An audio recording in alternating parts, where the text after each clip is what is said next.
ओम नमो भगवते वासुदेवाय।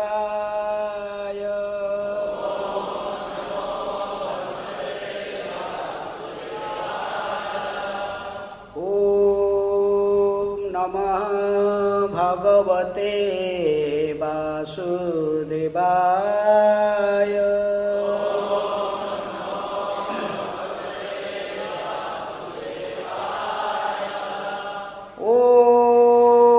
नमः भगवते वासुदेवाय।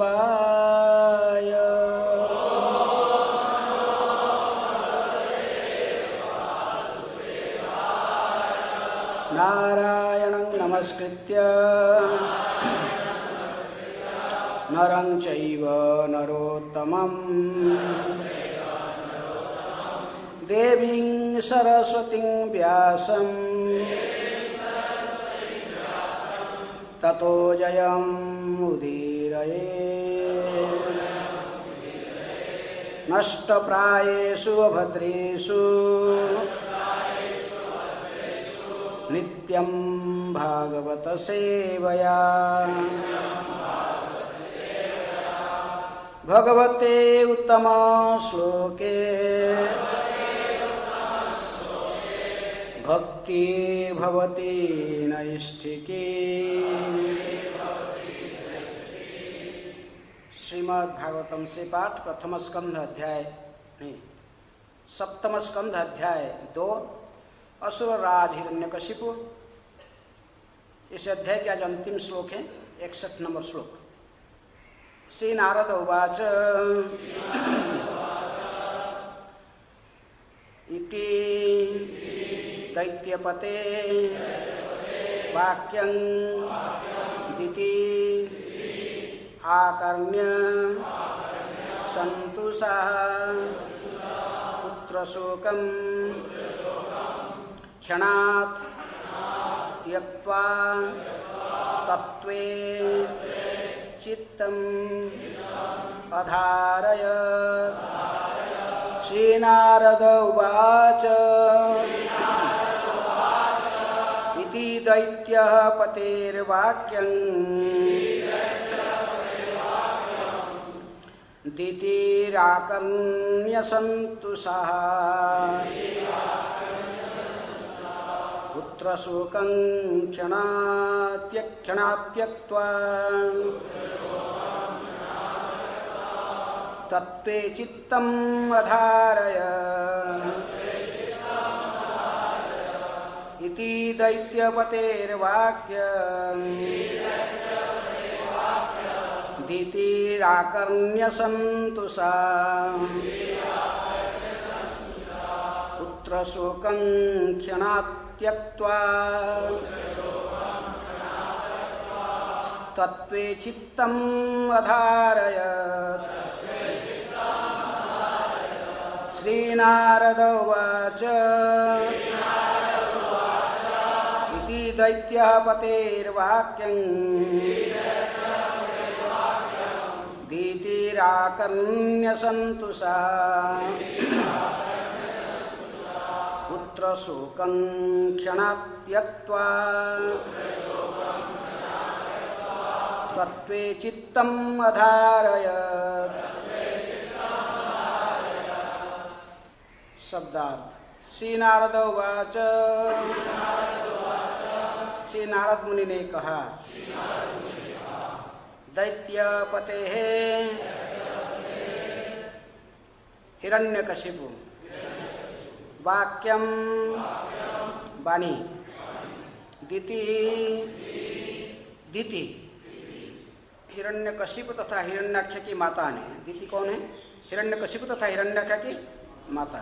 आकर्ण्य सुनकर संतुषा हिरण्याक्ष की पत्नी सहित पुत्र शोकम अपने पुत्र हिरण्याक्ष का महान वियोग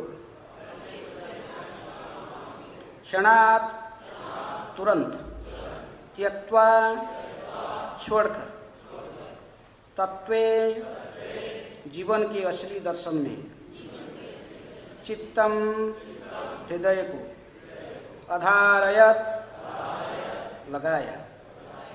अनुवाद तथा तात्पर्य कृष्ण कृपा स्मृति अभय चरणारविंद भक्ति वेदांत स्वामी श्रील प्रभुपाद जी के द्वारा। जगत गुरु श्रील प्रभुपाद की जय। अनुवाद। श्री नारद ने कहा, हिरण्यकशिपु तथा हिरण्याक्ष की माता दिति ने अपनी पुत्र वधू हिरण्याक्ष की पत्नी ऋषाभानु सहित हिरण्यकशिपु के उपदेशों को सुना। उसने अपने मन तथा ध्यान को जीवन का असली दर्शन समझने में लगा दिया। दोहराइए से। नारद ने कहा, हिरण्यकशिपु तथा हिरण्याक्ष की माता दिति ने अपनी पुत्रवधू हिरण्याक्ष की पत्नी ऋषभानु सहित हिरण्यकशिपु के उपदेशों को सुना। उसने अपने मन तथा ध्यान को जीवन का असली दर्शन समझने में लगा दिया। तात्पर्य, जब किसी का कोई संबंधी मरता है तो वह दर्शन में अधिक रुचि लेने लगता है, किंतु जैसे ही अंत्येष्टि क्रिया संपन्न हो जाता वह पुनः भौतिकतावादी कार्य में लग जाता है। यहाँ तक कि अत्यंत भौतिकतावादी दैत्य भी कभी कभी अपने किसी संबंधी के मृत्यु होने पर दर्शन के विषय में सोचते हैं। भौतिकतावादी व्यक्ति को इस मनोवृत्ति को श्मशान वैराग्य कहते हैं। जैसा कि भगवद गीता में पुष्टि हुई है, 4 प्रकार के लोग आध्यात्मिक जीवन तथा ईश्वर का ज्ञान प्राप्त करते हैं। आर्त जिज्ञासु अर्थार्थी ज्ञानी। विशेषतया जब कोई भौतिक परिस्थितियों से अत्यंत पीड़ित रहता है तो वह ईश्वर में मन लगाता है। अतएव कुंती देवी ने कृष्ण की प्रार्थना करते हुए कहा कि उन्हें जीवन में सुख की अपेक्षा दुख पसंद है। भौतिक जगत में सुखी रहने वाला व्यक्ति कृष्ण या ईश्वर को भूल जाता है, किंतु कभी कभी वास्तविक पवित्रात्मा दुख में रहकर भी कृष्ण का स्मरण करता है। अतः महारानी कुंती ने दुख पसंद किया, क्योंकि यह कृष्ण को स्मरण करने का सुअवसर होता है। जब कृष्ण कुंती देवी के पास से स्वदेश को लौट रहे थे तो कुंती देवी ने बड़े ही खेदपूर्वक कहा था कि वे दुख में ही अच्छी थी, क्योंकि कृष्ण सदैव साथ रहते थे। किंतु अब जब पांडव सिंहासनासीन है तो कृष्ण दूर जा रहे हैं। दुख तो भक्त के लिए भगवान को निरंतर स्मरण करने का सुअवसर होता है। इस प्रकार श्रीमद् भागवत के 7वें स्कंद के अंतर्गत असुरराज हिरण्यकशिपु शीर्षक द्वितीय अध्याय का भक्ति वेदांत तात्पर्य पूर्ण हुआ। श्री नारद उवाच इति दैत्यपतेर्वाक्यं दीतिराकर्ण्य सन्तुषः पुत्र शोकं क्षणात् त्यक्त्वा तत्प्रचित्तम् अधारयत्। श्री नारद ने कहा, हिरण्यकशिपु तथा हिरण्याक्ष की माता दिति ने अपनी पुत्रवधू हिरण्याक्ष की पत्नी ऋषाभानु सहित हिरण्यकशिपु के उपदेश को सुना। उसने अपने मन तथा ध्यान को जीवन का असली दर्शन समझने में लगा दिया। प्रभुपाद जी कहते कि ऐसे ही कभी कभी श्मशान वैराग्य इसको कहते हैं, जो वैराग्य किसी कारण से उत्पन्न हो जाता लेकिन थोड़े समय रहता फिर समाप्त हो जाता। तो यहाँ जो हिरण्यकशिपु की माता अदिति और उनके हिरण्यकशिपु के छोटे भाई हिरण्याक्ष की पत्नी ऋषाभानु के मन में और हिरण्यकशिपु भातीजों के मन में थोड़ा वैराग्य उत्पन्न हो गया जब देखे कि उनके हिरण्याक्ष की वध हो गया और हिरण्यकशिपु की मुखारविंद से प्रवचन सुने। मुखारविंद नाम कह दी हिरण्यकशिपु है, फिर भी वो भगवान नित्य सिद्ध पार्षद है, वो तो ड्रामा की राक्षस है, असली राक्षस नहीं है। तो फिर भी वो जय था, कहाँ था वैकुंठ। तो हिरण्याक्ष की मृत्यु और हिरण्यकशिपु की मुखारविंद से प्रवचन सुन के इनको वैराग्य आ गया। इनको दिति को और ऋषाभानु आदि इनको वैराग्य आ गया। लेकिन ये वैराग्य प्रभुपाद जी कहते हैं स्मशान वैराग्य है। ये थोड़ा समय रहा, फिर समाप्त हो गया है। ये शुद्ध भक्त नहीं बने, चूंकि इनका प्रवचन सुने और शुद्ध भक्त बन जाए। यदि कोई सच्चे भक्त का प्रवचन सुनता है तो क्या बनता है? भक्त बन जाता है।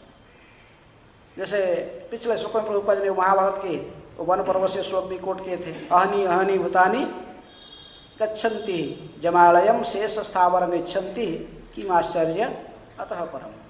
सबसे बड़ा आश्चर्य की बात यही है संसार में, प्रत्येक दिन हम देखते हैं कि कोई ना कोई कि शरीर त्याग कर मृत्यु को वर्ण करके चले जाता है इस संसार से, लेकिन फिर भी हम सोचते कि हमारा मृत्यु नहीं होगा। इस संसार में ऐसा ही कई प्रवचन करता हिरण्यकशिपु जैसे है।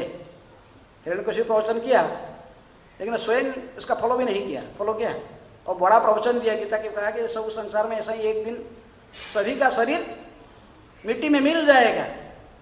5 भूत से बना हुआ शरीर 5 भूतों से मिल जाएगा, लेकिन आत्मा इससे अभिन्न है, आत्मा अमर है, आत्मा मरता नहीं है। बहुत कुछ प्रवचन दिया इनको तो शांत, लेकिन स्वयं इसका फॉलो करने वाला नहीं था। प्रवचन देने के बाद तुरंत घोषणा किया, ठीक है अभी लोग आप लोग घर में रहो, जिसने मेरे भाई को वध किया वो हमारे परिवार के शत्रु है।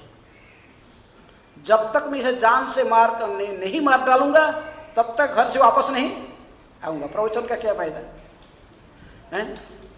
स्वयं कुछ पालन नहीं करता। कोई वक्ता स्वयं बोलता है, यदि जीवन में इसको उतारता नहीं है तो श्रोताओं के ऊपर भी इसका प्रभाव नहीं डालता है। कभी कभी ऐसा ही होता, कई वक्ता है जो स्वयं आचरण नहीं करते हैं और दूसरों को बड़े बड़े प्रवचन देने से उस प्रवचन का कोई प्रभाव नहीं पड़ता है। इसलिए चैतन्य महाप्रभु स्वयं आचरण करके सिखाते थे। अपनी आचरी प्रभु जीवेरे सिखाए। स्वयं भगवान होते हुए भी इन्होंने आचरण करके सिखाया, तभी उनकी वाणी का प्रभाव पड़ता था। जो जिसकी कोई भी व्यक्ति, कोई भक्ति भौतिक स्तर पर भी क्यों न हो, कोई भी बात को यदि सफल कराना चाहता है तो उसको आचरण करना जरूरी है। प्रभुपाद ने कई प्रवचन में गांधी का उदाहरण देते हैं। मोहनचांद करमदास गांधी है ना, जानते हैं? अभी कल आने आज ही है ना क्या, स्वतंत्रता दिवस है। तो जाति के पिता कहते हैं इनको भारत में साधारणतः, लेकिन उन्होंने भी कम से कम भौतिकवाद स्तर पर थे, लेकिन चाहे आध्यात्मवाद वो गीता लेकर हमेशा घूमते थे, लेकिन उनके पास में ये शुद्धता था कि वो आचरण करके कहते थे, जो स्वयं आचरण करते थे। तो पहले कहा करते कि बुढ़िया ने आई, ये बुढ़िया की जो लाला था क्या खाता था, उसके घर में छोटा से बच्चे थे तो बहुत शक्कर खाता था, इतना मिठाई खाता था कि मिठाई खाने के कारण उसके पेट में कीड़े बन गए। बहुत कष्ट भोगता था लेकिन मिठाई खाना नहीं छोड़ता था। डॉक्टर जितने मेडिसिन देने पर भी, क्योंकि मिठाई खाना नहीं छोड़ता था तो कहां से बीमारी ठीक होगा। कैसे भी इधर छुपा कि ये करके वो करके कैसे भी खा लेता था, मिठाई खाता था। शक्कर खाने में बड़ा शौकी था उसको। तो इसलिए वो बुढ़िया ने कहा कि चलो गांधी जी के पास इसको ले चलता हूँ, हो सकता है कुछ गांधी जी कर सकते इसको। गांधी जी के पास लेके गया। गांधी जी कहे कि देखो आज नहीं, 1 महीने के बाद लेके आओ उसको, अभी नहीं 1 महीने के बाद मैं इसको कुछ करूंगा। तो 1 महीने के बाद फिर बुढ़िया फिर लेके आई। गांधी जी ने कहा कि लाला तो शक्कर खाता है, शक्कर खाना अच्छा नहीं है, एक शक्कर खाने से तुम्हारे पेट में कीड़े हो जाते हैं, शक्कर खाना छोड़ देना, कल से नहीं खाना, ये बुरा अच्छा चीज नहीं है। और ये बच्चा भी ऐसे सिर हिलाकर चला गया, नहीं खाऊंगा। सत जादू हो गया, दूसरा दिन से शक्कर टच नहीं करता था। अरे क्या हो गया, खा लो। को मजाक करने के लिए सब कुछ लोग आगे बोले अरे खा खा, गांधी बुढ़ा इधर नहीं, खा लो। मुख बंद करके होता, नहीं खाता। तो बुढ़िया ने वापस आया, बोला गांधी जी आपको क्या जादू पता है, क्या कर दिए? मतलब सत को सत छोड़ ही दिया, शक्कर नहीं पर टच नहीं करता है, देखता भी नहीं। और आप तो इसी बात जिस दिन पहले ले आया था, पहला दिन भी बोल सकते थे, और उस दिन आप बोले नहीं। अरे भाई 1 महीने के बाद बोल रहे हैं, बोले मेरे को लेके आया, इतनी तो बोले, कोई बात तो 1 महीना पहले बोल सकते थे। तो गांधी जी कहे कि जो पहले बार आप लेके आए थे इसको, उसी दिन मैं स्वयं क्या शक्कर खाता था और मैं जो स्वयं खाता था इसको बोलूंगा मेरे वाणी का प्रभाव नहीं डालता था, इसलिए इसको शक्कर खाना खिलाना छुड़ाने के लिए 1 महीने से मैं स्वयं छोड़ दिया शक्कर खाना। 1 महीने से मैं शक्कर खाना छोड़ दिया तो अभी मेरे वाणी का प्रभाव उसके ऊपर डाला। भौतिकवाद इस प्रकार आध्यात्म मार्ग में भी जो प्रवचन करता है, धर्म को प्रवचन दे रहा है, प्रचार कर रहा है, प्रचारक के पास में यदि वो स्वयं आचरण नहीं करता है और दूसरों को बोलेगा तो वाणी का प्रभाव डालेगा उसके ऊपर? नहीं डालने वाला है। वो जब बोलेगा फिर कैसे उसके वाणी का प्रभाव पड़ेगा? इसीलिए प्रभुपाद ने कहा कि हमारा जो ये अंतर्राष्ट्रीय कृष्ण भावना संघ है 4 प्रिंसिपल के ऊपर निर्भर करता है। Books are the basis. Prabhupada ने किताबों को दिए हैं, इसको सावधानी से पढ़ना ये हमारा कर्तव्य है। और प्रीचिंग इज द एसेंस। प्रचार करना चाहिए, जो पढ़े तो इसको दूसरे को बताना चाहिए, लेकिन हमारे प्रचार के जो प्रचार करते हैं, जो बोलते हैं, तो उसकी इफेक्ट कैसे डालेगा श्रोता के ऊपर? Purity is the force. अर्थात जो हम पढ़ रहे हैं इसको फिर आचरण करना चाहिए। यदि प्रचारक स्वयं आचरण नहीं करेगा, प्रवक्ता, और दूसरों को बोलेगा आचरण तुम ऐसे करो, वो वाणी का प्रभाव डालने वाला नहीं। स्वयं मंगला आरती में नहीं आता होगा और दूसरों को बोला डेली मंगला आरती आना, तो उसके वाणी का डाले प्रभाव कुछ पड़ेगा उसको? जिनको बोल रहे हैं खुद भागवत क्लास अटेंड नहीं करेगा, दूसरे बोलेगा नित्यम भागवत सेवा, हर दिन भागवत क्लास में आना, तो उसकी बात कौन सुनने वाला है? जो आचरण नहीं करेगा उसके बात कोई सुनेगा? तो इस प्रकार हिरण्यकशिपु का प्रवचन क्यों काम नहीं किया इनके ऊपर? थोड़ा क्षणिक वैराग्य आया, लेकिन सच्चे वैराग्य इनके दिल में नहीं ला पाया। कारण है कि हिरण्यकशिपु आचरण करने वाला नहीं था, वो तो क्षणिक खाली वो समावेश का सुजोग ले रहा था, कैसे इनको शांत कराएगा, बस थोड़ा वो ये लोग दुखी है थोड़ा है। ऐसे ही संसार में जो प्रोफेशनल भागवत के कथाकार है, सब कथा करते हैं, बहुत कुछ, बहुत अच्छे प्रवचन देते, सब कुछ कहते हैं। जैसे हिरण्यकशिपु की कहानी सुनाया, बहुत सुंदर कहानी, 2 कहानी कह के सुनाया इनको है। कैसे वो स्मशान में महाराज ने, राजा सुजज्ञ की मृत्यु हो गया था और उसकी पत्नियां सब इसको घिर कर प्रार्थना रो रहे थे। फिर जमराज ने स्वयं आया बालक के रूप में धारण करके और इनको समझाया जीवन के दर्शन है। जमराज ने समझाया कि तुम ऐसे जिंदगी लाइफ नहीं 100 वर्ष तक इस रोते रहोगे भी, ये मरा हुआ व्यक्ति का फिर ये जीवित नहीं हो सकता है। इनको समझाया है ऐसे कि इसके लिए रोते रोते आपका भी मृत्यु हो जाएगा। तो बहेलिया का कहानी भी कहा कि वो बहेलिया था, गया था, वो कुरंग 2 पक्षी थे, मादा पक्षी और नर पक्षी, कुलिंगी पक्षी, दोनों परस्पर में थे। लेकिन वो एक शिकारी ने जाल डाला हुआ था, उसमें दाना डाला था। वो मादा पक्षी ने आसक्त मैंने उसके लोभ में वो दाना खाने के लिए जाकर जाल में फंस गया और वो रोते रहा। कौन? नर पक्षी रोते रहा, मेरा पत्नी को इतना विपद आ गया, मेरा पत्नी मर जाएगा तो मेरा के शरीर के रह के क्या फायदा है, बैठकर ऐसे ही विधाता क्यों ऐसे ही अन्याय किया, मेरा पत्नी ऐसे रोते रोते वो देखा कि ये बैठ के एक जगह बैठा हुआ है। शिकारी आया, फिर इसको भी लक्ष्य बनाकर तीर छोड़ा, वो पक्षी भी समाप्त हो गया इसके जीवन। तो इस प्रकार कहानी कहे, देखो तुम लोग ऐसे रोगे तो ऐसे ही रोते रोते तुम्हारी भी मृत्यु हो जाएगा, लेकिन ये वापस आने वाला नहीं है।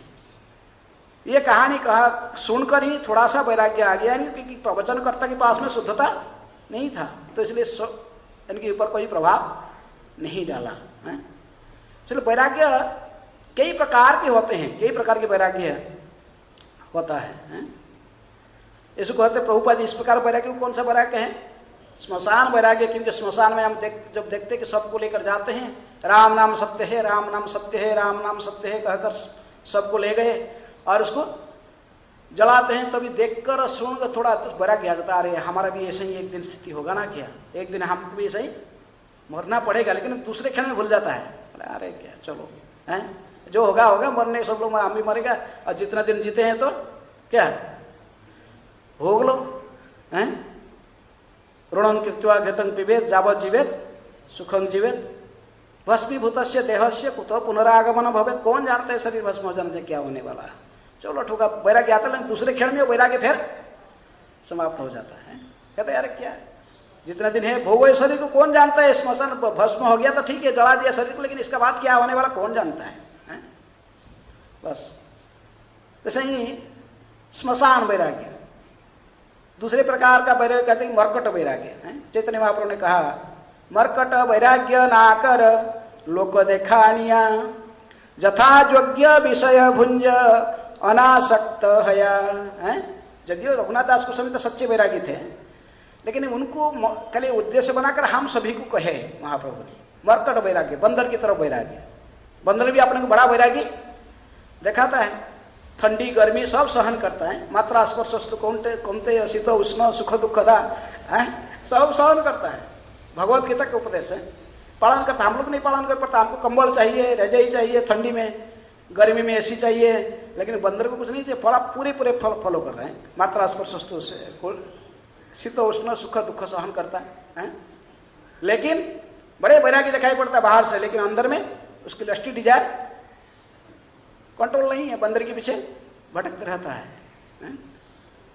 तो ऐसा ही जो बंदर की तरफ, अर्थात अंतकरण में सारे इंद्रिय भोग की इच्छा होते हुए भी बाहर से हम वैरागी का वेश धारण कर लेते हैं। तो इसको कौन सा वैराग्य कहते हैं? इसको कहते हैं बंदर की जैसे वैराग्य है। कभी कहते हैं मार्जार वैराग्य, बिल्ली का वैराग्य। बिल्ली एक नीति शास्त्र में कहानी आता है, जरदगब की कथा। जरदगब एक बहुत बड़ा, सारे पक्षियों ने देखे कि बिल्ली बार बार खाता, मैंने बच्चों को, पक्षी के बच्चे से घोंसला देता है, उसमें जो अंडा दिया जाता था, ये बिल्ली जाकर उसको खा जाता था। सो बिल्ली सब ने सभी पक्षी मिलकर इसके लिए वो गीधों की राजा, गीध की जो राजा था जरदगब नाम के, वो उसको रख दिए गार्ड, कहे कि आपको जो खाना हम सब मिलकर आपको तो व्यवस्था कर, लेकिन आप यहाँ पर गार्ड रहो, हमारे बच्चों को ये बिल्ली खा जाता है, इसको जग की रहना। तो गीध के साथ में डरता था गीध को, कौन? बिल्ली नहीं आ पाया। अब वो तो बहुत बड़ा गीध है, तो कब मारेगा तो चोंच में तो बिल्ली खत्म कर देगा। लेकिन बिल्ली सोचा कि क्या करूं अभी, प्लान बनाए। तो उसको देखा कि गीध को गया, उसके बाजू में गंगा नदी था, गंगा में जाकर डेली पानी छिड़कता था। बाजू में से घास जो है, घास खाने लगा, घास खाते थे। और वो गीध सामने दिखाकर ऐसे आकाश को दिखाकर कुछ जैसे कुछ मंत्र पढ़ रहा है, ऐसे आंख बंद कर रहता था। तो कुछ समय से आस्ते आस्ते फिर वो जरद को देखा कि अरे ये तो बड़ा संत जैसे देख रहा है, तो बड़ा गंगा में स्नान कर रहा है, ऐसे घास खा के रह रहा है। और आके भी जरद के साथ में मित्रता करने लगा आस्ते आस्ते। क्या कि देखो मैं सब छोड़ दिया, अपना स्वभाव छोड़ दिया, मैं भी संत बनना चाहता हूँ, साधु बनना चाहता हूँ। और सब गया ऐसे आस्ते आस्ते दोस्ती बनाते बनाते उसके इतने घनिष्ठ हो गया। किसके साथ? जरदगव के साथ घनिष्ठ हो गया। तो एक दिन जरदगव कहा कि मित्र, अब तो बहुत समझ गया, आप सच्चे संत हो, आप अभी कुछ कारण से मुझे अभी इमरजेंसी, थोड़े समय के लिए मैं बाहर जाता हूँ, आप इनके देखभाल करो। किनके? ये बच्चों को, सारे ये छोटे छोटे बच्चे हैं, गौशाले में हैं, और इनको आप थोड़ा सा मेरे एब्सेंट में थोड़ा समय देखभाल करो। अब विश्वास हो गया, छोड़ के चला गया। तो बिल्ली को पूरा सुजग मिल गया, जिसके लिए संत बना था पूरा सुजग मिल गया। सारा बस बच्चों को खा के समाप्त कर दिया, बच्चे को खा पी के बस भाग गया। और जब वापस आता देखा कि जरद को आता, मित्र कहाँ गए? सर्वनाश हुआ। सभी वापस आकर फिर पक्षी सब इसको चाँ चाँ करके चलाने, क्या क्या तुमको गाड़ रखे थे, कहाँ भाग गया तुम? किसको दे के चला गया? तो जिसके लिए गाड़ रखे थे उसी को छोड़ के चला गया। कभी कभी ऐसे होता है। कभी साधु का वेश व्यक्ति धारण कर लेते, किसके लिए? अपनी इंद्रिय भोग को प्राप्त करने के लिए। मैं सुना कल कोई बोला, आपका दिल्ली में भी बहुत लोग साधु भेष में घूमते हैं, और इनका लक्ष्य क्या होता है? कहीं लूटना, कहीं कुछ अवैध काम करना, वैसे ही करके बस घूमते हैं। रावण की चले, रावण ने भी साधु वेश धारण कर लिया। साधु वेश धारण करके किसको हरण किया? सीता को। तो ऐसा ही कभी कभी वैरागी दिखाई पड़ते हैं, ऐसे वैराग्य भी आता है।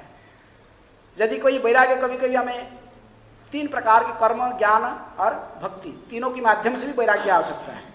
कर्म के माध्यम में वैराग्य आता है, जब कर्म करते करते हम थक जाते हैं, पूरे इंद्रिय तृप्ति के बहुत कुछ प्राप्त करना चाहते थे, कभी कभी असफलता होने से वैराग्य आ जाता है। वो श्रृगाल था ना, सियाल था, देखा कि अंगूर झूल रहा है पेड़ से, बहुत अंगूर झूल रहा है। उसको कहा कि अरे ये लोग तो सब अंगूर खाते हैं, कुछ टेस्ट होगा इसका। और बहुत छिलांग लगाया अंगूर को खाने के लिए, छिलांग लगा के वो क्या खा नहीं पाए, मुख गया नहीं वहां तक। तो क्या डिक्लेयर किया? बोला चलो ये खट्टा है, अंगूर सारे खट्टा है, निकाल के है ना।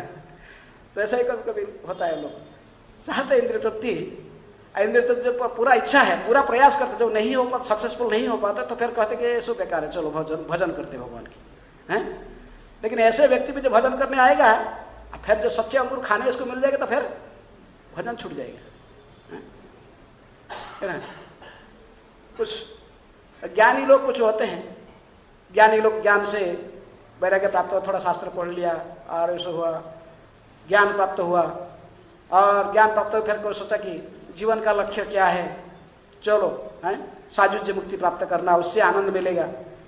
लेकिन जो साजुज्य मुक्ति की आशा लेकर मतलब ज्ञान प्राप्त करके फिर अभ्यास करते हैं, अंत में उनकी भी सफलता प्राप्त नहीं होती। यदि हाँ साजुज्य मुक्ति तक भी प्राप्त कर ले तो फिर कहते कि पतंती अधा, फिर इस जन्म बोलते संसार से गिर जाते हैं।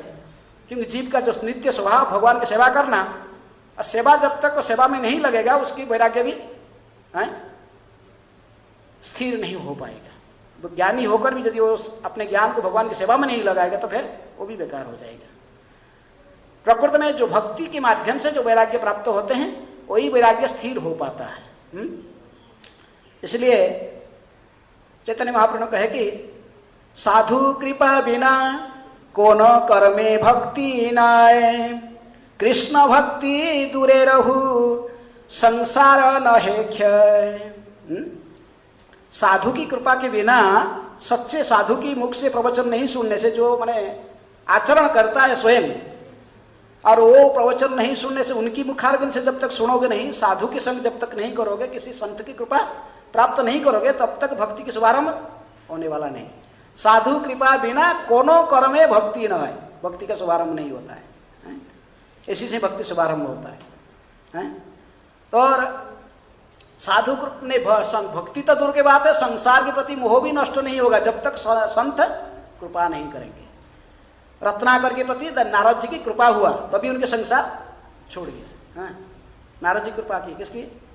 रत्नाकर की। इतने हमारे पूरे दुर्दांत व्यक्ति था, सब लूट के करके अवैध उपाय से धन कमा के परिवार को पोषण करता था, लेकिन नारद जी को दया हो गया, अपने जीवन को संकट में डालकर भी गए, उसको समझाए जीवन का स्थिति की। अब तो क्या है, तुम्हारे अंत में कोई, तुम मुझे अकेले आया अकेले जाएगा, ये सब जितने कर रहा है, तुम्हारा पाप जो कर रहे, पाप के थोड़ा भोगना पड़ेगा, तुमको नहीं ले जाएगा जमदूत बांध के। तो उसको भी विश्वास नहीं, बोला नहीं ये तो ऐसे आपने को यहाँ से निकल जाने के लिए कह रहा है। नारद जी कहले तुम मुझे बांध दो ना, पेड़ में पीछे बांध दो, हाथ कर मेरे पीछे हाथ करके जाओ घर में, देखो प्रैक्टिकल क्या हो रहा है। तो बांध की गया, नारद जी पीछे से बांध के घर में गया और पूछा सबको, पत्नी को। पत्नी कहे कि देखो ऐसे ही मैं धन कमा रहा हूं, तो ये तुमको जो साड़ी दे रहा हूं, अलंकार दे रहा हूं जी, कुछ भोग वस्तु दे रहा हूं, ऐसे ही धन लूट के ला रहा हूं, मेरे जो पाप हो रहा है, पाप का तुम भाग लोगे कि नहीं? तो कहे मैं क्यों पाप का भाग लूं?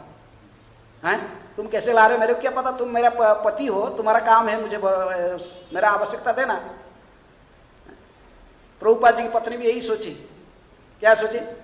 मेरा पति है तो मुझे सब कुछ देना, मेरे को जो जरूरत है मुझको सब देना चाहिए। तो ये भी सोची ऐसे ही, कहे कि मैं तुम्हारा पाप का भाग नहीं लूंगी, मैं, मेरे को शास्त्र कहते कि सहधर्मिणी, तुम्हारा धर्म में जो धर्म करोगे, पुण्य करोगे 50% भाग है, पाप में नहीं कहा, शास्त्र नहीं कहा। मैं सहधर्मिणी हूं, सहपापिनी नहीं हूं, सहधर्मिणी, धर्म के भाग। तो बड़ा बोला ये मुश्किल है, इसके लिए इसको मुस्कुराते देखने के लिए इतनी सारे चीज मैंने परिश्रम कर रहा हूं, और ये कह रहा है कुछ नहीं लेने वाली है। और फिर बच्चों को पूछे, बच्चों को तो माँ से बोले नहीं पिताजी आपका पाप आम क्यों लें, आप अभी छोटे हम लोग, आप पालन कर रहे हैं, आप बड़े हो जाओगे फिर हम आपके पालन करेंगे, आप बुढ़े हो जाओगे फिर आप पालन करेंगे, हम आपके पाप नहीं लेंगे। माता पिता के पास गए, माता पिता कहे कि देखो बेटा तुम छोटा हुआ था, तुमको लालन पालन करके बढ़ाए थे, अभी हम बुढ़े होगी, ये तुम्हारा काम है, हमारा तो धर्म है हमको पालन करना, हम तुम्हारे पाप नहीं लेंगे, क्यों लेंगे? तो उसका आंख खुल गया। है? किसकी कृपा से? नारद जी की कृपा से। तो अभी जाके नारद जी के चरण में गिरा, रोने लगा। तो नारद जी ने कहे कि ठीक है ठीक है। बोले तुझे कैसे उद्धार करूं, उपाय देखने लगे। फिर कहे कि बोलो, मरा हुआ नहीं, बोले राम, बोले कि सुंदर नाम है, ये सरल नाम बोल सकता, कृष्ण थोड़ा जुक्ताक्षर है, हो सकता उच्चारण नहीं होगा, बोले राम बोलो। बहुत प्रयास किया, राम नहीं बोल पाया। कौन? नहीं, रत्नाकर। क्योंकि अत्यधिक पापी जो होते हैं उनके मुख से नाम उच्चारण नहीं होते हैं। पर जो मायावादी कृष्ण के निंदक होते हैं, बनारस में जो महाप्रभु थे तो वो प्रकाशानंद सरस्वती और मायावादी सन्यासी थे, उनकी मुख से भी कभी कृष्ण के नाम नहीं आता था। महाराष्ट्र के एक भक्त था ब्राह्मण, तो जाता था उनके पास में, महाप्रभु के पास भी आता था। वो जाता था जो मायावादी के पास में, ये कुछ कृष्ण के नाम लेकर कुछ बोलता था, तो लोग कृष्ण व राम ऐसे उच्चारण करने के लिए प्रयास करने पर भी उनके मुख से नहीं निकलता। तो आश्चर्य होता था। महाप्रभु पूछा, ये जो मायावादी सन्यासी उनके मुख से नाम क्यों नहीं आ रहा, आपको भगवान के नाम? तो महाप्रभु कहे कि मायावादी कृष्ण अपराधी, ब्रह्म चैतन्य कहे निरवधि। इनके मुख से केवल ब्रह्म चैतन्य, निराकार निर्गुण निर्विशेष ब्रह्म, ऐसे ही वो शब्द आता है, कभी भी वो भगवान के राम कृष्ण नारायण कभी इनके मुख से निकालने वाला नहीं है। ऐसे अत्यधिक पापी होने के कारण भी ये दर्तनाकर के मुख से भी राम नाम नहीं है। तो इसलिए को देखा है मरा हुआ वृक्ष, क्या हुआ वृक्ष? मर गया। तो बोलो, मरा तो बोल सकते ना, उल्टे बोलो, उल्टा तो बोलिए है मरा, बोले ठीक है हो गया, उल्टे जपो, मरा मरा मरा मरा मरा मरा हो गया, उद्धार हो गया। इसलिए कहते साधु कृपा बिना और दूसरे किसी भी उपाय से भक्ति व सच्चे वैराग्य संसार के प्रति प्राप्त नहीं हो सकता है। नारद जी की कृपा से दशरथ रत्नाकर को जो वैराग्य प्राप्त हो गया, फिर वो वाल्मीकि बन गए हैं।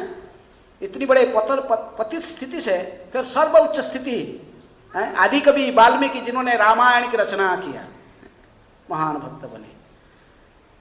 संत की कृपा होगा तभी कोई भक्त बन सकता है। प्रभुपाद जी ने गए पाश्चात्य जगत में, ये मलच्छों जौवनों को भी कृष्ण कथा सुनाकर कृष्ण प्रसाद खिलाकर भक्त बनाए। लेकिन आप यदि कोई प्रोफेशनल रिसाइटर है, बस स्वयं आचरण नहीं करते, हिरण्यकशिपु के रूप में के समान प्रवचन करता होगा और प्रवचन करते रहेगा, उसका आप सुनोगे तो उसका कोई प्रभाव डालने वाला नहीं है, क्योंकि प्रवचन करता स्वयं आचरण नहीं करता है। वो कहता कि आप बेगुन नहीं खाओ, लेकिन स्वयं बेगुन खाता होगा, डेली बेगुन भरता के बिना उसके खाना नहीं होता होगा। तो ऐसा व्यक्ति की प्रवचन जब सुनोगे, कहाँ से आपको ऊपर लाभ होगा? वैराग्य, तभी महाप्रभु ने आए हैं वैराग्य विद्या को सिखाने के लिए। वैराग्य विद्या निज भक्ति जोग शिक्षार्थमेकं पुरुष पुराण श्री कृष्ण चैतन्य शरीरधारी कृपाम्बुधिजे तमहं प्रपद्ये। सर्व भट्टाचार्य महान गृहस्थ भक्त है, महाप्रभु की महान भक्त है, गृहस्थ आश्रम में तो प्रार्थना करते महाप्रभु, ताकि महाप्रभु किसी भी अवतीर्ण होते। एक कारण है कि वैराग्य विद्या निज भक्ति योग को सिखाने के लिए है। वैराग्य विद्या ये भक्ति योग के माध्यम से ही प्राप्त हो, सच्चे वैराग्य भक्ति योग से ही प्राप्त हो सकता है। और महाप्रभु स्वयं आचरण करके इसको सिखा रहे थे। आचर्य स्वयं आचरण करके सिखाए कैसे हम संसार में सच्चे वैराग्य को आचरण कर सकते हैं, जो भगवान के चरण में शुद्ध भक्ति करेंगे। क्योंकि ज्ञान और वैराग्य दोनों ही भक्ति माता की दो पुत्र हैं। तो मां को लेके चलोगे, बछड़े दोनों पीछे चलेंगे, है गाय को, जो दो बछड़े उसकी है गाय का, तो गाय को लेके चलो, बछड़े अपने अपना चलेंगे।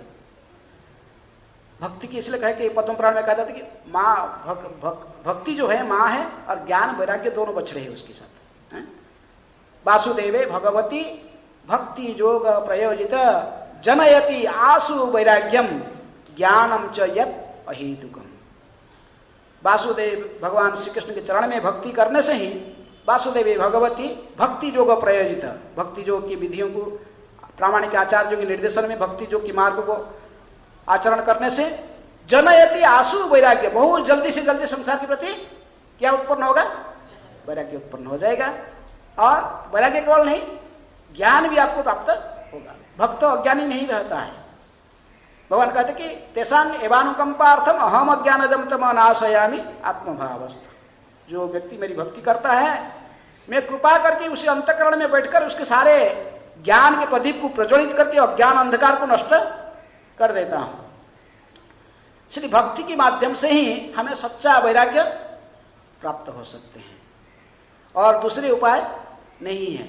और हम कहीं से इधर से उधर से सुनने पर भी, कई जो लोग प्रोफेशनल रिसाइटर हैं, उनकी मुख से सुनने से कभी भी हमारा आचरण शुद्ध नहीं होने वाला, क्योंकि स्वयं आचरण नहीं करते हैं। जो आचरण नहीं करता उससे सुनने से हम कहां से, आप हमारे ऊपर प्रभाव कहां से डालेंगे? तो इसलिए सच्चे वैराग्य को, स्मशान वैराग्य हम नहीं चाहते। हम चाहते कोई ऐसे स्मशान वैराग्य, मरकट वैराग्य, मार्जार वैराग्य, ऐसा वैराग्य कोई चाहते हैं? आप जो बैठे सब सच्चे वैरागी बनना चाहते ना? चाहते कि नहीं हैं? कभी कभी हमें वैरागी ऐसे ही बन जाते, माने नकली वैरागी भी बन जाते। कैसे? एक व्यक्ति था, अपनी पत्नी माने अच्छे ग्रस्त जीवन में था, 3-4 बच्चे थे, लेकिन इसको अच्छे खाने में बहुत शौक था। डेली क्या खाएगा? कम से कम 8-10 आइटम, और अच्छे परिश्रम भी करता था, धन भी कमा के लाता था। और पत्नी बोले लोग कुकिंग करना, ये सब आइटम पहले लिस्ट लिखी जाता, सुबह सुबह बोलता था आज का मेनू क्या है, मेनू दे जाता था, ये मेनू बनना है। पूरे पुरी में गया था, जगन्नाथ की दाल देखा, बहुत टेस्टी, ऐसे ही बनाना, हत्ता पूरा दाल, और पनीर की सब्जी, परवल की भाजी, और बहुत कुछ, चटनी, टमाटर चटनी, साग, तो बहुत कुछ, कम से कम 10-12 आइटम लिस्ट देके चले जाता है।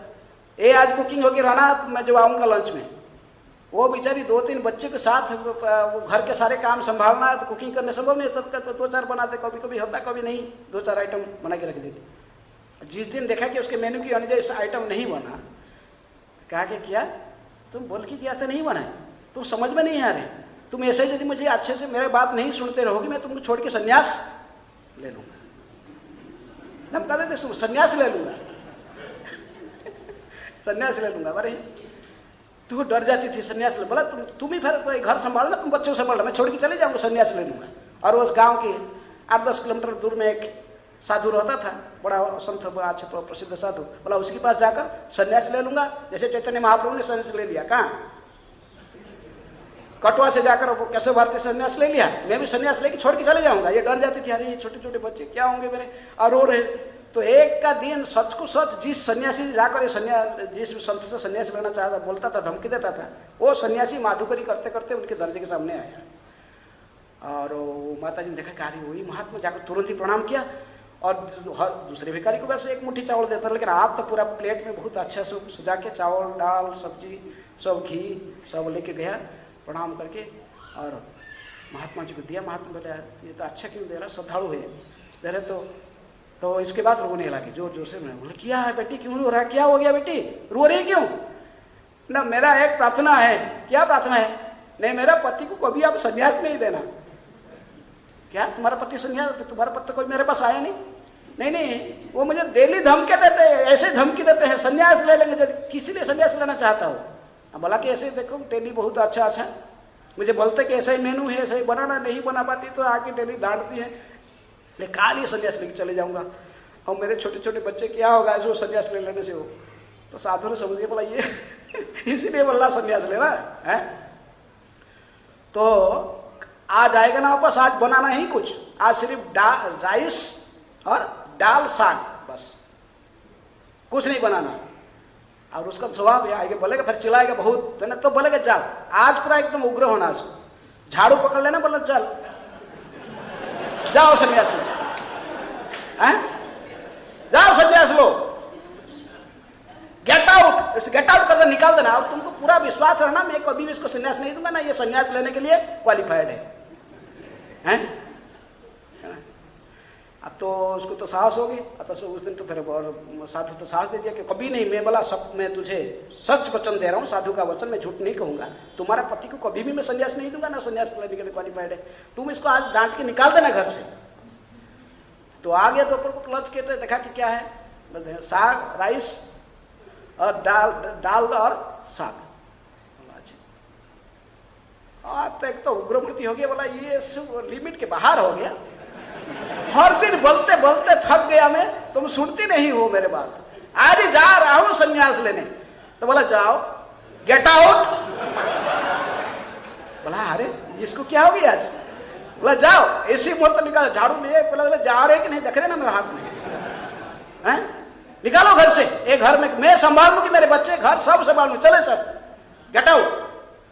बार बार गेट आउट झाड़ू दिखा रही, तो क्या करे बेचारा, तो बोल ही दिया, और तो बड़ा मुश्किल से फिर घर से निकल गया। और आ गई, फिर बोला देखता हूँ, फिर ट्राई कर लेता हूँ। वो साधु के पास गया, बोला जाओ औषधि के पास, अब संन्यास। तो उसके पास गया, तो पहुंच गया, तो उस पहले जानता था सब बात, बोला बेटा क्या कैसे आए हो ना ऐसे, और कुछ बोला, ठीक है समझ गया हूँ, आपका घर में कुछ न कुछ संसार के प्रति वैराग्य आ गया होगा, संन्यास, ठीक है बैठो। आज वहाँ रहा, जा रात में सुबह सुबह बोला चलो माधुकरी जाओ, हैं माधुकरी जा रहा था, क्या करेगा वो देखेगा तो लोग क्या सोचेगा, इसलिए मुख को ऐसे ही कपड़े से मुख में डाल के पीछे पीछे चलता था साधु का। और वापस थोड़ा भीख लेकर आया, साग वाला इमली के पेड़ का नीचे साधु रहता था, इमली का पत्ता थोड़ा तोड़ के ला के चटनी बना दिया, इमली को पीस के थोड़ा साग लिया, बस थोड़ा साग, इमली का चटनी और भात, राइस, बस भोग लगा दिया। अपने गोपाल को रखा, महाप्रभु को रखा तो भोग लगा दिया, तुलसी ने लाओ प्रसाद पाएंगे, महाप्रसाद, बैठो। सामने जब आ गया ये मोटा मोटा चावल है, घर में तो पूरा बासमती चावल खाता था, इतना मोटे मोटे चावल और साग और ये इमली पत्ते के चटनी कभी जिंदगी में देखा भी, सुना भी नहीं था, खाया तो देखा। और ऐसा देख जोर जोर से इसको रोने वाला खाएगा क्या, बहुत जोर जोर से रहा। तो साधु कहा कि ऐसा ही बैरागी थोड़ी सन्यासी बनता है? चलो यहां से घर जाओ, और बेकार में इसको डांटो मत। किसको? पत्नी को बिना कारण से डांटना नहीं है, उसको डांट के डेली डांटता है। तुझे अभी तो अच्छे अच्छे खाने का तो शौकीन बने है नहीं, इंद्रिय तृप्ति के सारे भावना तुम्हारे मन में भरा हुआ है और सन्यासी बनने आ गया। ऐसा ही होता है, कभी कभी सन्यासी बनने के लिए हमारा मन नहीं हो जाता ना, सन्यासी बनने की इच्छा होता है लेकिन संसार के प्रति वैराग्य नहीं, ऐसे नकली भी वैराग्य नहीं आता है। ये नकली वैराग्य, भोग के लिए वैराग्य के बहाना करना है। वैसे हमारा इस्कन में सोचते कि हम सन्यासी बन जाएंगे तो बहुत अच्छा है, सन्यासी को अच्छा घूमने में मिलता है, देश विदेश भी जा सकते हैं, प्लेन में भी घूम सकते हैं, जहां भी सन्यासी जाएगा अच्छा इसको रेस्पेक्ट मिलता है, आदर मिलता है, इसकी डाइट के अनुযাयी खाना मिल जाता, सब कुछ होता है। तो सन्यास लेने से क्या दिक्कत है? फिर सच्चे यदि संसार में वैराग्य नहीं आएगा फिर क्या होगा? बाद में बंदर की हालत होगा, ऊपर से वैराग्य लेकिन बंदर की तरफ फिर घूमते रहेंगे। तो इसलिए सच्चा वैराग्य, लेकिन सच्चा वैराग्य केवल कैसे मिलेगा? भक्ति के माध्यम से। वासुदेवे भगवती भक्ति जोगो प्रयोजित जनयति आसु वैराग्य। भगवान वासुदेव की भक्ति से वैराग्य प्राप्त हो, सच्चे वैराग्य प्राप्त होती हैं। लेकिन वासुदेव के चरण में भक्ति भी कैसे होगा? साधु की कृपा से। तो साधु कृपा करेगा, कैसे महान वैष्णव नारद जी ने कृपा किया, दस्यु रत्नाकर को कृपा किया, मुरगारी को कृपा किया, कई लोगों को नारद जी ने कृपा करके महाराज प्राचीन बहिरी को कृपा किए। संसार में भरे हुए थे, कर्मकांडी यज्ञ करा था, उसको भी नारद जी ने सुनाया सारे कहानी, चौथा स्कंद भागवत पूरे पुरंजन की कथा सुनाकर उसके मन में भी वैराग्य को उत्पन्न कराए। तो इसलिए साधु वैद्य, भ्रमिते भ्रमिते यदि साधु वैद्य पाए, तारो मंत्र बड़े माया पिशाची पड़ाए। ये बद्ध जीव ऐसा ही भोग इच्छा से घूमते रहता है, 84 लाख जोनी में, मनुष्य जोनी में भी ऐसे ही भटकते रहता है। कहाँ मिलेगा इंद्रिय भोग की वस्तुएं, कहाँ मिलेगा? भटकते रहते, भटकते भटकते कभी यदि किसी को तो किसी साधु के संग में आ गया, साधु के पास आया, तो साधु फिर इसको सिखाएगा जीवन का लक्ष्य क्या है। भ्रमिते भ्रमिते यदि साधु वैद्य पाए, ये स्पिरिचुअल डॉक्टर है साधु। जैसे हम शरीर के लिए डॉक्टर जरूरत है, आत्मा के लिए भी डॉक्टर की जरूरत है। ये आत्मा अभी बद्ध अवस्था में कंडीशन है, इसको मुक्त करने के लिए डॉक्टर का जरूरत है। वो है कौन? साधु। साधु इसको देखता, देखकर फिर इसको करुणा कृपा उसको होता है, उसके मन में करुणा उत्पन्न होता है। बौद्ध जीव को फिर इसको कैसे मुक्त होगा उससे, इसको उपाय ढूंढता है। ब्रह्मांडे भ्रमिते यदि न ब्रह्मांडे भ्रमिते कौन? भाग्यवान जी गुरु कृष्ण प्रसादे पाए भक्तिलता बीज। भक्तिलता का बीज प्राप्त होता। श्रवण कीर्तन जड़े करे सेचन है। तो इस प्रकार श्रवण कीर्तन फिर गुरु साधु ने इसको सिखाता है, मंत्र दीक्षा देकर हरे कृष्ण कृष्ण कृष्ण हरे हरे, हरे राम राम राम हरे हरे। कहता बीमारी आदमी हो, अभी कुछ पथ्य तुम्हारे लिए जरूरत है, कुछ चीज नहीं खाना और नहीं खाना कुछ चीज, कुछ डॉक्टर कहता ना बीमारी के लिए कुछ मना करता है, ऐसो नहीं खाना। तो वो भी कहता कि तुम बद्ध जीव है और तुमको अभी चारों चीज में मना करता हूं, इसको नहीं करना। क्या? नशा नहीं करना, जुआसटा नहीं खेलना, मांसाहार नहीं करना, अवैध संग से मुक्त रहना और सदा हरिनाम की कीर्तन करना। हरे कृष्ण कृष्ण कृष्ण हरे हरे, हरे राम राम राम हरे हरे। ऐसे जो साधु की निर्देशन को फॉलो करोगे, आस्ते आस्ते संसार के प्रति सच्चे वैराग्य उत्पन्न हो जाएगा। हैं? ये सच्चे वैराग्य। नहीं तो हिरण्यकशिपु जैसे प्रवचन करता, कोई मिल गया आपको, ऐसे ही गुरु मिल गया, वो भी आचरण नहीं करता है, लोभी गुरु पापी चेला, दोनों नरक में, बस हालत क्या होगा। हिरण्यकशिपु जैसे प्रवचन करता बा गुरु मिल गए तो क्या होगा। लेकिन ऐसे ही सच्चा वैराग्य, प्रभुपाद जी तात्पर्य देखते हैं कि प्रकृति में 4 प्रकार की व्यक्ति भगवान के शरण में आते हैं। भगवान गीता में कहे कि आर्त, अर्थार्थी, जिज्ञासु, ज्ञानी। लेकिन आर्त अर्थार्थियों की संख्या सबसे ज्यादा है संसार में आते हैं। ये विपदग्रस्त होकर जब आते तो तभी विपद आने से व्यक्ति थोड़ा मंदिर में आना सोचता है ना, तो वो रोना सोचता है। इसलिए प्रभुपाद जी कहते कुंती महारानी भी ये बात कहा, विपद संतु ही तत्र तत्र जगत गुरु। ज्यादा से ज्यादा हमको विपद दीजिए, दुख दीजिए, दुख आने से हमारा ज्यादा स्मरण होगा। कौन? कृष्ण। है दुख में सुमरण सब करे, सुख में करे ना कोई, यदि सुख में सुमेरण करें दुख कहा के हुई। लेकिन सुख में कोई स्मरण नहीं करता है। इसलिए प्रभुपाद जी कहते कि ये साधारण कंडीशन सोल सब अर्थ और अर्थार्थी होते, दुखी होकर आते हैं। और ऐसे ही दुख ज्यादा देने से अच्छा है कि ये लोग कम से कम मंदिर में आएगा और भगवान के स्मरण कर पाएगा। ऐसे ऐसे सच्चे संत की संग, फिर इनको संग प्राप्त हो जाएगा तो फिर वो भक्ति में आगे बढ़ सकता है। इसलिए कुंती महारानी कहते कि प्रभु मुझे ज्यादा विपद दीजिए, हमें विपद दीजिए। भौतिक संपदा जो देंगे तो फिर भूल जाएंगे। संपद में रहकर आप हमको हस्तिनापुर के सिंहासन दिए, युधिष्ठिर को सम्राट बना दिए और आप तुरंत जा रहे हैं कहा? द्वारका प्रस्थान कर रहे हैं। ये सही नहीं है। बरं वही अच्छा था, हम जंगल में रह रहे थे, भीख माकी खा रहे थे, लेकिन आप हमेशा हमारा स्मरण में रहते थे और हमारे पास में आते थे। ये अच्छा था। इसलिए ये सब बाधक है। कुंती महारानी कहते कि जन्म ऐश्वर्य सुत श्रीभीर एदमान मदह पुमान नैव संति ही क्या श्लोक, तुम अकिंचन गोचर। आप अकिंचन व्यक्ति की गोचर में आते हैं जो सब कुछ त्याग कर सब कुछ आपके चरण में अर्पण कर चुका है, जो आपने को करता नहीं समझता है, सब कुछ दे दिया आपके चरण में अर्पण करके। मानस देह गेह जो कि छु मोर अर्पिलू तो आपदे नंद किशोर। भक्ति विनोद ठाकुर भाई सब कुछ अर्पण कर दिया, कुछ नहीं है। अकिंचन व्यक्ति जो है सब कृष्ण के चरण में समर्पण, कृष्ण चरण में समर्पण करके भगवान की भक्ति में जो समर्पित है, तो फिर उसी को कृपा मिलता भगवान की। नहीं तो जो सोचते अच्छे घर में जन्म लिया हूं, बहुत सुंदर हूं, बहुत ऐश्वर्य है, ये सब भक्ति में बाधा डालते हैं। तो इस प्रकार सच्चे वैराग्य हमारे मन में कैसे उत्पन्न होगा? जब आप किसी महान संत के संग प्राप्त करेंगे। साधु संग बिना कोनो कर्मे भक्ति नहीं, दूसरे कर्म से नहीं। भक्ति क्या होगा? कृष्ण भक्ति दूरे रहू, संसार नहे क्षय। संसार का भी क्षय नहीं होगा, संसार के प्रति आसक्ति नहीं छूटेगा जब तक किसी महान संत कृपा नहीं किया है। ठीक है, हरे कृष्ण। समय हो गया, कोई प्रश्न है?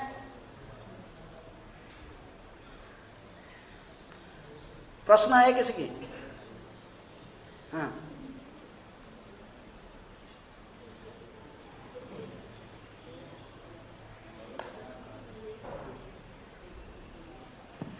हरे कृष्ण। बहुत धन्यवाद महाराज, आपने बहुत सुंदर तरीके से समझाया। और महाराज आप बता रहे थे अगर कोई जो व्यक्ता हो, अगर वो शुद्ध ना हो या अपनी जिंदगी में अपना वो शिक्षा अपनाना ना हो, तो जो सुन रहे हैं उस पर प्रभाव नहीं पड़ता। लेकिन महाराज अगर ऐसे अगर जो सुन रहे हो, जो श्रोता है, अगर वो सिंसियर, श्रोता भी सिंसियर है, दोनों को होना चाहिए सिंसियर है।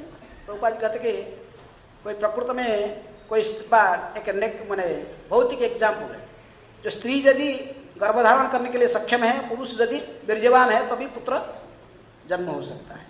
तो इसी प्रकार श्रोता वक्ता दोनों का है। परीक्षित महाराज और सुखदेव गोस्वामी दोनों योग्य थे। यहाँ पर हिरण्यकशिपु योग्य था ना, वो दोनों भी योग्य थे। कौन? दीति भी योग्य श्रोता थी, लेकिन दीति ने पहले से ही मिस्टेक की थी। किसके अपराध की? ये हिरण्यकशिपु हिरण्याक्ष क्यों जन्म लिए? क्योंकि अपने पति की बात नहीं सुनी। किसके? कश्यप मुनि। कश्यप मुनि योग्य व्यक्ति थे, लेकिन उनकी बात नहीं सुनी। संध्या के समय में उनको बाध्य कर दी संभोग के लिए। उसी से कैसे तो क्रोधित हुए, संभव मैंने वो तो पकड़ लिए तो क्या करेंगे। लेकिन कहे कि तुम्हारा ये असमय में, संध्या समय में तुम मुझे संभोग के लिए बाध्य कर दिया, इसलिए तुम्हारे गर्भ से 2 राक्षस जन्म होंगे। इसलिए कहते कि गर्भाधान संस्कार वैदिक रीति, कब संभोग करना चाहिए उसके स्थान है। संभोग संध्या समय में नहीं, त्रिसंध्या में। तो इसलिए दिति की भी कमी थी, वो कोई श्रोता क्वालिफाइड नहीं थी, और इसलिए श्रोता वक्ता दोनों का क्वालिफिकेशन होना चाहिए। श्रोताओं को भी कुछ क्वालिफिकेशन होना चाहिए, श्रोता भी सावधानी से सुने, उसको श्रद्धा भी होना चाहिए उसके पास में। लेकिन फिर भी कभी कभी श्रोता के पास में योग्यता पूरे न होने पर भी यदि करुणा है, किसका, साधु का। पाश्चात्य जगत में ऐसा कह रहे थे कि और जो विदेश लोग सोचने लगे कि बाद में भक्ति रसायन पढ़े, फिर क्वेश्चन कहते कि यदि पूर्व जन्म में कुछ सुकृत नहीं होता, भक्ति नहीं होता, तो फिर पूर्व जन्म में कुछ नहीं किया तो इस जन्म में भक्ति का प्रारंभ नहीं कर सकता। सब प्रभुपाद जी को आके देखा है, बोले प्रभुपाद इसका मतलब हम लोग पहले से जन्म में सब कुछ किए थे क्या, कुछ सुकृति किए थे, कुछ पुण्य किए, तभी तो आपकी तभी भक्ति किए रहे कर रहे हो। प्रभुपाद जी कहे no, is only due to my causeless mercy. ये कारण है, लेकिन कभी कभी संत चाहता है इसकी उद्धार हो जाए, वो उद्धार हो जाता है। ये लोग क्वालिफाइड नहीं थे, कोई दशरत्नाकर या कौन सा मृगारी, लेकिन नारद जी ने क्वालिफाइड बनाए करुणा की भावना से। वो प्रार्थना करते हैं उनके लिए। जो संत भगवान को आपके कल्याण के लिए प्रार्थना करेगा, भगवान आपके हृदय में बैठे, फिर आपको योग्यता दे देते हैं उसकी प्रार्थना की बल पर। इसलिए संत की संग पाप प्राप्त करना यही बड़ा जरूरी है। आप क्वालिफाइड हो न हो, लेकिन संत यदि चाहता है इसको उद्धार, ये जीव का उद्धार हो जाए, उसकी उद्धार हो जाएगी। उसकी इच्छा को पूर्ण करेंगे कौन, कृष्ण पूर्ण करते हैं। शरणांग शरणागति हईवे जहार तहार प्रार्थना सुने श्री नंद कुमार। श्री नंद कुमार कृष्ण एक शुद्ध भक्त की प्रार्थना को श्रवण करके फिर वो उसको उद्धार कर देते। तो इसलिए हिरण्यकशिपु वक्ता था, लेकिन यदि ऐसे यहाँ पर नारद जी वक्ता होते तो और स्थिति कुछ अलग हो सकता था। ठीक है,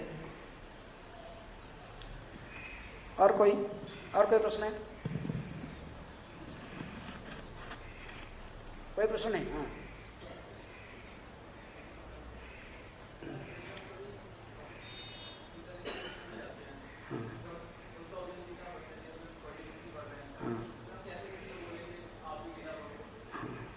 यहाँ पर केवल आप प्रभुपाद जी के आदेश पालन कर रहे हैं। किसके आदेश पालन कर रहे हैं? गुरु को प्रसन्न करने के लिए। प्रभुपाद जी कहे कि तुम गीता वितरण करो, मेरे किताब की बांटो, तो मैं प्रसन्न होऊंगा। यदि तुम मुझे प्रसन्न करना चाहते हो, मेरे किताबों की वितरण करो। एक महान संत को प्रसन्न करने की भावना लेकर हम केवल वितरण करते हैं। लेकिन हमारा पास शुद्धता नहीं है, लेकिन वो गीता में शुद्धता है। गीता खोल के जो पढ़ रहा है वो आपका संग नहीं कर रहा है। किसका संग कर रहा है? प्रभुपाद जी का संग कर रहा है ना। आप गीता दे दिया तो आप थोड़ी इसको कुछ बोला है, कोई प्रोफेसर खड़ा होकर थोड़ी किया, आप गीता दे दिया, लेकिन वो गीता जो पढ़ेगा भक्ति वेदांत तात्पर्य जो संग कर रहा है प्रभुपाद जी के, उसके परिवर्तन होगा। ठीक है, और कोई प्रश्न?